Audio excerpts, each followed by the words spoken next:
మీరు ఆలోచించుకోవాలి. 5 ఏళ్లు రాయలసీమలో ఖర్చు పెట్టింది 2000 కోట్లు. 2 ఏళ్లలో రాయలసీమలో ఇరిగేషన్ లో ఖర్చు పెట్టింది 12,000 కోట్ల రూపాయలు. రాయలసీమలో ఒక పెట్టుబడి రాలేదు. ఈరోజు రాయలసీమ ఒకప్పుడు రాళ్ల సీమ, ఇప్పుడు రతనాల సీమగా తయారు చేయడానికి ముందుకు పోతున్నాం. కరువు వచ్చినా, సమస్యలు వచ్చినా వెనక్కుపోయే సమస్య లేదు. ఆ సమస్యలను అధిగమిస్తామని కూడా నేను మీకు తెలియజేస్తున్నా. కానీ ఇక్కడ చూస్తే 1 ఎకరాకు నీళ్లు ఇవ్వలేదు, 1 ఉద్యోగం ఇవ్వలేదు. మైక్రో ఇరిగేషన్ ఇచ్చిన దాన్ని క్యాన్సిల్ చేశారు, ప్రాజెక్టులు పూర్తి చేయలేదు. ఇప్పుడు వచ్చి మాట్లాడతారు మళ్ళీ. మీరు ఒకసారి చూడండి ఎంత నీచమైన రాజకీయాలంటే, బాబాయిని గొడ్డలితో లేపేసి ఆ కేసు నా మీద పెట్టి సానుభూతితో మీ ఓట్లు సంపాదించుకొని మళ్ళీ మాట్లాడే పరిస్థితికి వచ్చారు. రాబోయే రోజుల్లో ఎవరి గొడ్డలి లేపినా ఆ చెయ్యి అక్కడే ఉంటుంది తప్ప వదిలిపెట్టే సమస్య లేదు. లా అండ్ ఆర్డర్ కాపాడుతాం. మా ఆడబిడ్డల జోలికి ఎవరైనా వస్తే అదే చివరి రోజు. పోలీసు వ్యవస్థని ప్రక్షాళన చేస్తాం, ప్రజల ఆస్తుల్ని కాపాడుతాం, మా ఆడబిడ్డల రక్షణకు అండగా ఉంటాం. ఈ విషయం మీరు గుర్తుపెట్టుకోవాల్సిన అవసరం ఉంది. రౌడీజాన్ని సాగనయ్యం.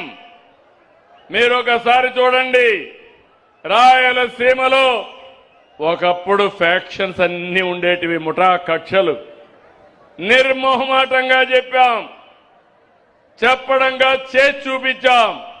ఈరోజు నేను గర్వంగా చెప్పగలుగుతున్నాను, రాయలసీమ ప్రశాంతంగా ఉందంటే దానికి కారణం ఎవరమ్మా?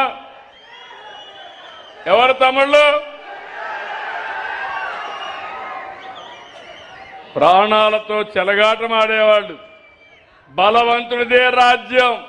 ఇప్పుడు బలవంతుడు కాదు, బలహీనుడిదే రాజ్యం. అదే నాగరాజు ఎంపీ. అవునా కాదా?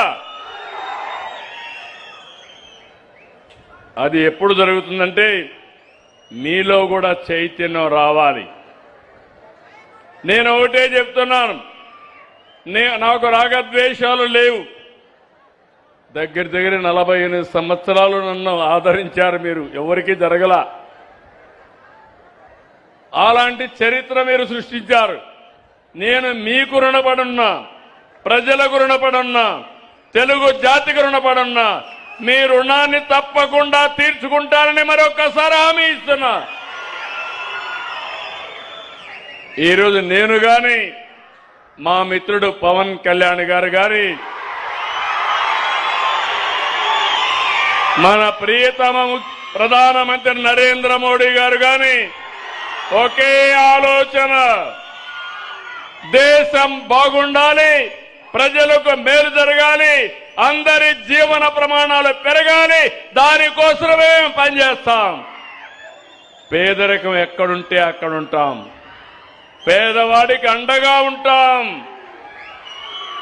అందుకే ఇప్పుడే మీరు చూస్తే కర్నూలు నుంచి బళ్ళారి తప్పకుండా వస్తుంది.